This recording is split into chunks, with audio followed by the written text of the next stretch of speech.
nuevo año y con él, de igual manera, el genocidio israelí contra la Franja de Gaza se mantiene. Mientras la ciudadanía alrededor del mundo y los movimientos sociales organizados por Palestina no olvidan su solidaridad y desde el primer día del año ya vuelven a salir a las calles para rechazar los crímenes de guerra de Israel y presionar a sus gobiernos para suspender relaciones y el soporte con la entidad sionista.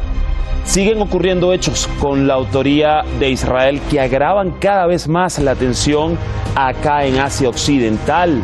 Hace escasa hora se daba la información de que un dron suicida de la entidad sionista atacó un edificio en Beirut, resultando asesinado, escuchen bien, el vicejefe del buró político del movimiento de la resistencia palestina de Hamas. Y también, según la información que nos llegan, hasta el momento se han reportado además 6 muertos y unos 18 heridos. ¿Qué va a pasar de aquí en más? ¿Cómo incide este nuevo hecho en el panorama actual? Lo analizamos de inmediato en Detrás de la Razón por las pantallas de Hispan TV. Les saluda Dani Pérez Díaz y así iniciamos.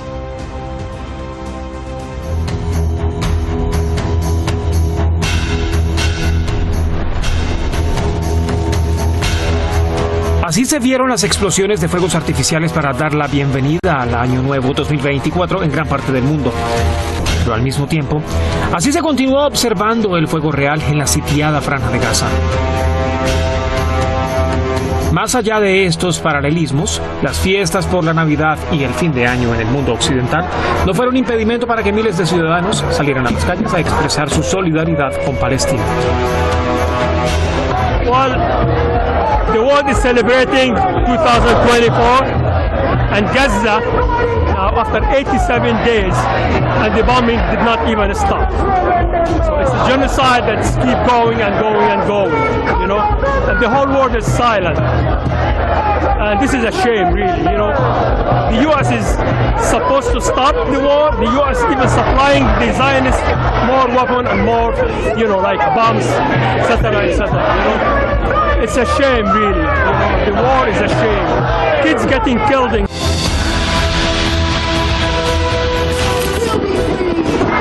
Estados Unidos fue uno de los masivos epicentros de estas marchas. Desde Boston, la capital Washington e incluso la llamada Gran Manzana de Nueva York, se escucharon consignas por Palestina y reclamos para que el gobierno de Joe Biden deje de usar el dinero de la nación para brindar soporte armamentístico al régimen de Israel. Right here, New York City, the so-called United States of America, which sends $3.8 billion every year to the Zionist state of Israel to carry out war crimes. Shame.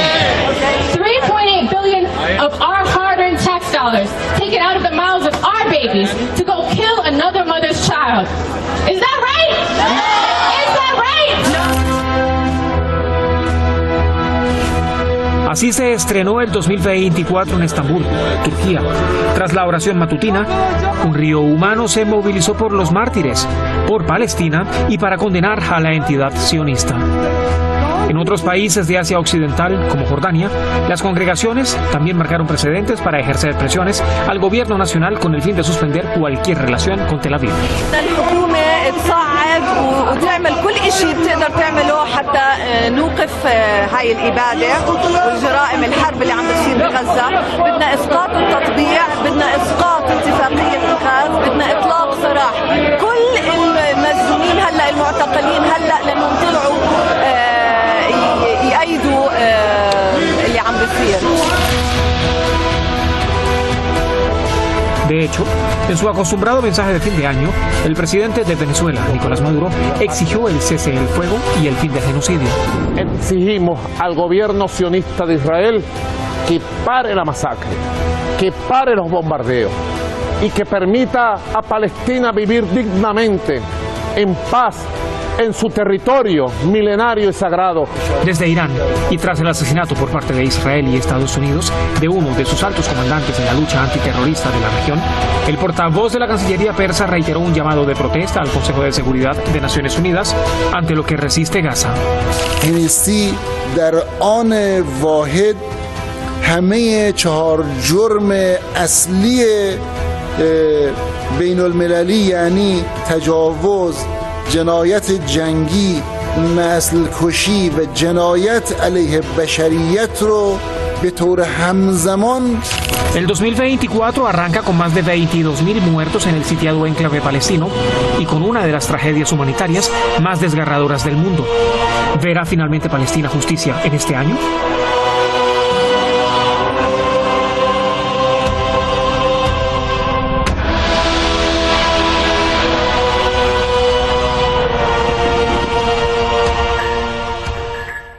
Esa es la pregunta. ¿Verá Palestina finalmente justicia en 2024? ¿Qué piensan ustedes? Ya vamos a preguntarle a nuestros expertos en la materia. Gracias al equipo por este material. Presentamos rápidamente a nuestros analistas.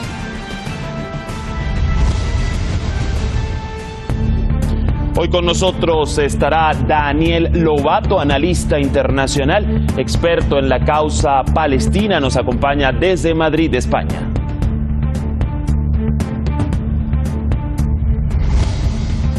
Y también nos va a apoyar en el análisis Lisandro Brusco, analista político, integrante del movimiento Mazar Badil, desde Rosario, en Argentina.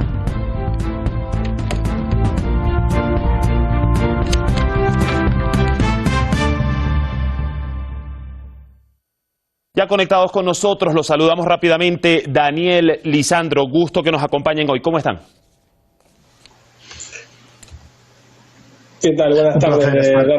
Con Lisandro, contigo, Dani, con la audiencia y el equipo de Hispam TV. Gracias por recibirnos este 12 de enero de 2024. Y bueno, Daniel, yo precisamente iba a iniciar esta edición preguntándote un poco sobre parte de lo que hemos visto en este material informativo y la solidaridad con Palestina, pero el acontecer informativo me lleva a preguntarte un hecho que acaba de ocurrir hace escasa hora y tiene que ver con un atentado, un dron suicida israelí contra un edificio en Beirut, la capital del Líbano, en donde pues hasta el momento tenemos información que resultó asesinado el vicejefe del Buró Político del Movimiento de la Resistencia Palestina de Hamas, entre otras personas y heridos.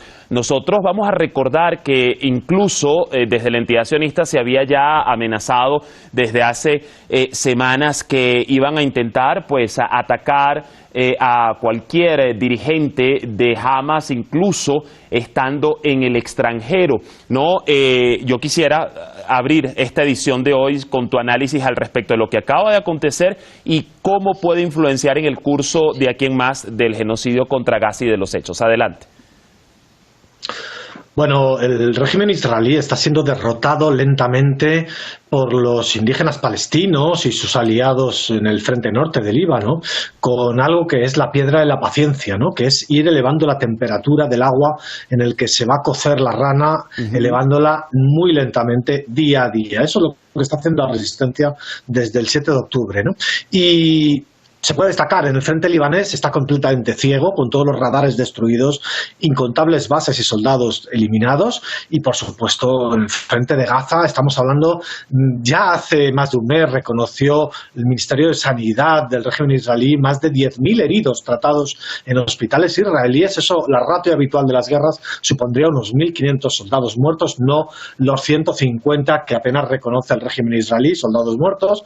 Por tanto, unos números muy altos, pero que a eso hay que sumar el coste económico terrible para el régimen israelí, $300 millones diarios, es decir, 10.000 millones de dólares al mes, que eso para una entidad de solo 7 millones de colonos israelíes en todo el territorio de Palestina, junto a la economía parada, cientos de miles de colonos israelíes que han abandonado Palestina, 500.000 en concreto desde el 7 de octubre, otros 200 o 300.000 desplazados internos de las colonias vaciadas del norte y de la zona de Gaza, eso que está en una situación como una olla a presión. Y entonces a eso además se suma la situación regional. Por un lado, como he dicho antes, de la subida de tensión o la subida de mayor respuesta por parte de los aliados de las distintas resistencias en el norte, en Líbano o en Irak, que estamos viendo los ataques con drones crecientes a las bases, y sobre todo, por ejemplo, con Yemen, ¿no? El Estado yemení, cómo ha sido exitoso a pesar del sacrificio en 10 militares, de que directamente ha ganado la guerra del Mar Rojo. Estados Unidos ha anunciado la retirada de varios buques anfibios, también del Mar Mediterráneo ha anunciado la retirada del portaaviones Gerald Ford. ¿Qué quiere decir eso? Junto además a que Estados Unidos ha negado helicópteros de combate al régimen israelí? Pues que Estados Unidos realmente, aunque estaba alimentando de bombas, estaba ya en un punto de no poder sostener más el genocidio. Si hubiera sido un genocidio rápido y una limpieza étnica rápida de los 2 millones de palestinos de Gaza, pues hubiera dado una aprobación absoluta, pero este genocidio televisado, continuado, ¿qué es lo que necesita, por tanto, el régimen israelí en este escenario de derrota? Y perdona que me esté alargando un poquito más de lo habitual. ¿Qué necesita el régimen israelí en esta derrota progresiva? Bueno, involucrar a Estados Unidos, revertir las decisiones de Estados Unidos y volverle a traer al campo de la batalla, pero directamente.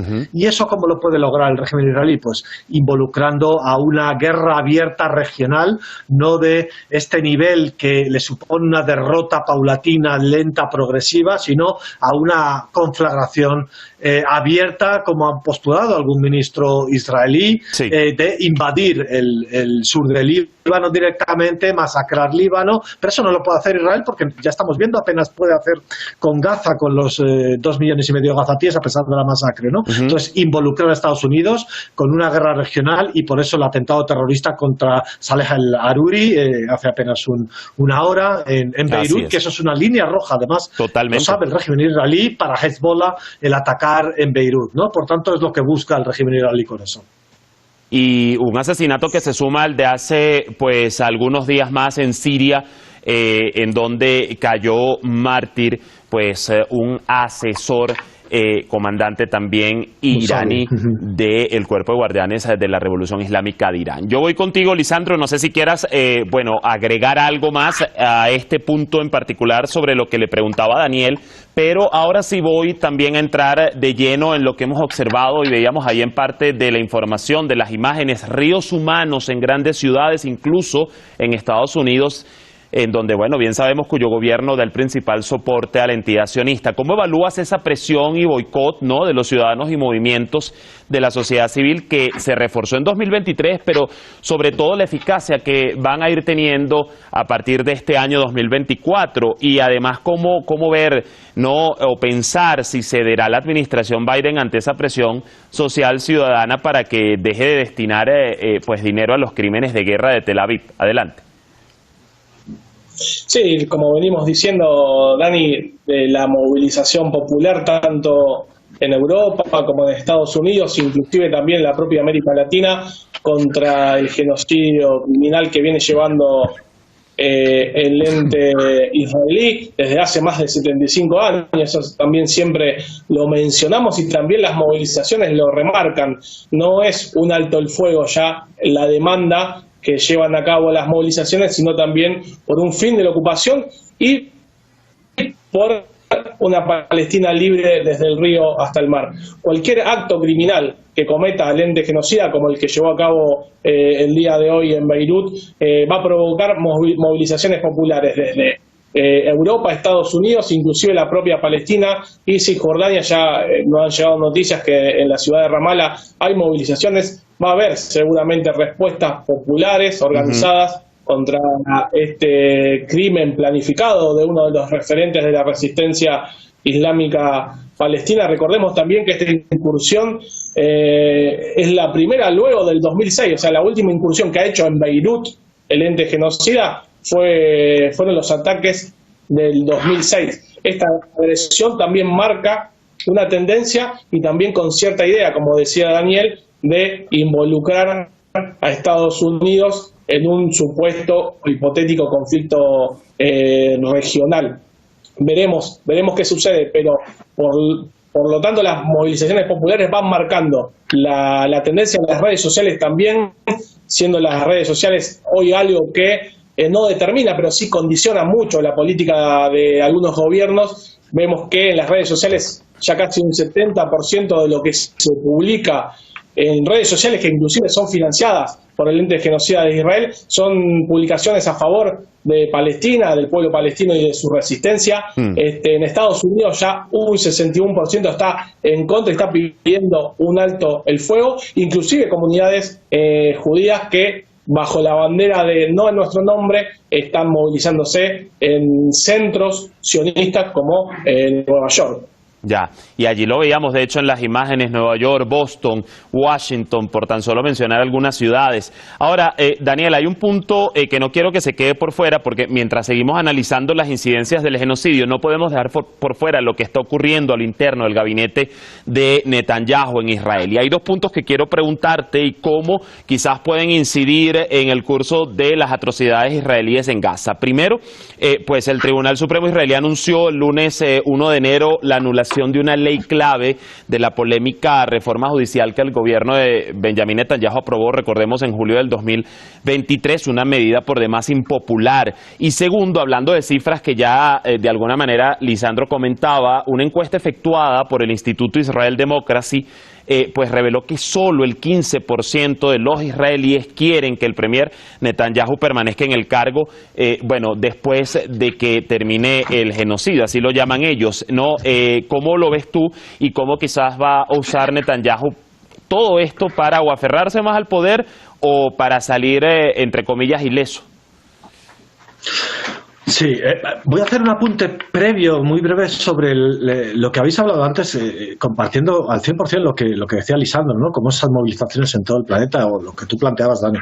Pero tenemos que tener en cuenta una cuestión, ¿eh? Las protestas en el mundo, especialmente la sociedad agresora, pueden crear grietas, pero no son determinantes por sí mismas, sino van especialmente acompañadas de las gigantescas grietas que crean siempre las resistencias indígenas, que son las determinantes. Por tanto, tenemos los ejemplos, por ejemplo, Vietnam, ¿no? Bueno, hubo unas enormes protestas en Estados Unidos, en Occidente, pero cuando ya se habían acumulado las grietas que esas protestas causaban a las grietas económicas, la fatiga económica, militar, el coste humano para Estados Unidos, ¿no? Esos gigantescos abismos que los indígenas vietnamitas habían causado. Lo mismo podemos hablar de Argelia colonizada con Francia, que las manifestaciones se sumaron cuando ya la resistencia argelina, el FLN, había causado unos auténticos abismos dentro de la sociedad francesa, ¿no? Y porque tenemos el caso contrario. Por ejemplo, recordemos las manifestaciones contra la guerra de Irak, fueron masivas, históricas, multitudinarias en todo el planeta y no consiguieron frenar la agresión.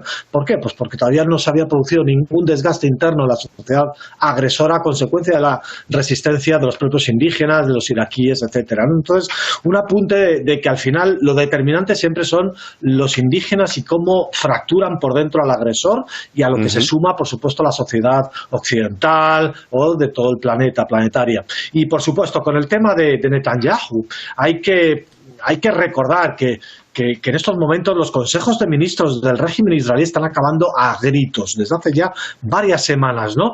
A la par que las propias tensiones sociales internas de la sociedad colonia israelí se están agudizando por esos 200.000 colonos desplazados internos, por esa actividad económica paralizada, etcétera, todas esas cuestiones, y por supuesto por el desgaste militar, las familias de los rehenes, los muertos que van llegando del frente de Gaza, etcétera. Y en esos gritos tenemos a un extremo, que son los extremistas genocidas como Ben Gvir o Smotrich, que están acusando al ministro de la Guerra, Gallant, de haber frenado el genocidio y que debe continuar a un nivel elevado esa máquina asesina. Y tenemos a los supuestos moderados, que serían los ideales para Occidente, como Benny Gantz, que fue el criminal de guerra de 2014, que intenta buscar algún tipo de intercambio de rehenes por esa olla interna que tiene la sociedad israelí, ¿no? Y de nuevo, pues algún tipo de tregua, etcétera. Y en medio de todo eso se está moviendo un Netanyahu que tiene, como tú bien has apuntado, su carrera política estaba finalizada desde el día de una muestra de derrota para el régimen israelí con la que consiguieron la resistencia palestina. Ya era de por sí una carrera política acabada, pero también la personal, veremos a ver en esos tribunales coloniales israelíes, ¿no? Entonces está en una especie de huida hacia adelante, porque además ninguna de esas facciones un Ben Gvir que ha amenazado con abandonar el gobierno si no prosigue el genocidio a alto nivel, o un Benny Gantz que también amenaza con dejar de apoyar y ser más crítico, pues al final ninguno de ellos se quiere hacer cargo de este empantanamiento en el que está. Claro. Un empantanamiento además de derrota, de escenario de derrota en el que está el ejército israelí, ¿no? Y por tanto, pues en eso está un solitario Netanyahu, digamos, en una huida hacia adelante intentando llevar a un incendio global para ver si con eso puede conseguir expulsar a los 2,5 millones de palestinos en un escenario de guerra regional abierta con un Estados Unidos con sus botas sobre el terreno, sus aviones sobre el terreno bombardeando, quién sabe si Líbano, Siria o incluso Irán, Estados Unidos, y en ese punto, en ese contexto, entonces Netanyahu, en esa huida hacia adelante, forzar un éxodo obligado de los 2,5 millones de palestinos de Gaza, que es lo que está buscando y es su máximo interés en estos momentos. Y hasta quizás, como tú bien dices, no salir de ese pantano confirmando o reconociendo la derrota de la entidad sionista. Lisandro, estamos ya en la recta final y bueno, hablábamos, Daniel también lo mencionaba, la importancia, lo vital de este actor como lo es, bueno, la sociedad civil organizada, la ciudadanía que sale a las calles, partiendo también de la continuidad de esto por parte de los indígenas palestinos, pero yo quiero poner en el foco de lo que será el papel de otro de los actores, digamos, en este sentido, la justicia internacional, y esto me lleva a preguntarte qué ejemplo y paso tan importante dio Sudáfrica con esa denuncia que recién acaba de hacer cerrando el 2023 y el procedimiento abierto ante la Corte Internacional de Justicia, máximo órgano judicial de la ONU, recordemos, por violaciones de la Convención para la Prevención y la Sanción del delito de genocidio por parte de Israel. Y esto además tomando en cuenta que es un país, Sudáfrica, que viene sosteniendo relaciones con Tel Aviv. Sí, yo ahí comparto de todas formas el análisis que hace Daniel. Son instituciones que posiblemente puedan marcar en la opinión pública internacional, pero en la realidad objetiva nunca hemos visto o observado que realmente hagan justicia para los movimientos populares, o sea, en este caso condenar realmente a los genocidas que están a cargo del gobierno del régimen colonial israelí. En ese sentido uno siempre es pesimista, si bien puedo compartir y tener una visión favorable de este acto político judicial que lleva adelante Sudáfrica para denunciar a Israel sobre crímenes genocidas, crímenes de guerra. Obviamente ya Israel aparte respondió diciendo que no tiene sustento ni jurídico ni objetivo la denuncia que hace Sudáfrica. Imagínense que no creo que podamos ver a un Netanyahu condenado en un tribunal internacional. La única justicia que se puede dar es de la justicia popular, que la hagan, como decía también Daniel, los movimientos originarios, los movimientos indígenas palestinos, de poder realmente llevarlo a una justicia popular y no de un órgano que es Naciones Unidas, que ya de hace tiempo está en crisis. Recordemos que Naciones Unidas, la propia Asamblea, ha declarado varios altos del fuego y tanto Estados Unidos como Israel no han hecho caso a ese pedido de la Asamblea de Naciones Unidas. O sea, es un órgano totalmente desprestigiado, poco democrático y que no representa los intereses populares de las mayorías. Bueno, por allá. No creo que tenga un buen curso esta denuncia en términos judiciales, porque justamente estos organismos internacionales siempre terminan respondiendo a los intereses del poder hegemónico. Posiblemente la opinión pública genere cierto debate, quizás a favor de nosotros, pero bueno, lo dudo mucho.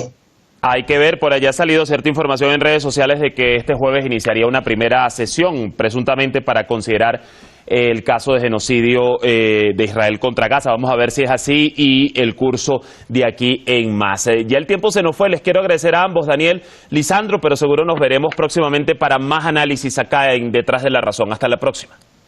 Un feliz año. Hasta la próxima. Un feliz año también para ustedes, a pesar de las adversidades. Así el panorama. Nosotros mañana vamos a estar detrás del 4º aniversario que se cumple del asesinato del teniente general de las fuerzas Quds de Irán en Irak, recordemos, por parte de Estados Unidos. general Qasem Soleimani, clave en la lucha y el arquetipo antiterrorista de la región de Asia Occidental. Buena jornada, nos vemos mañana por Hispan TV.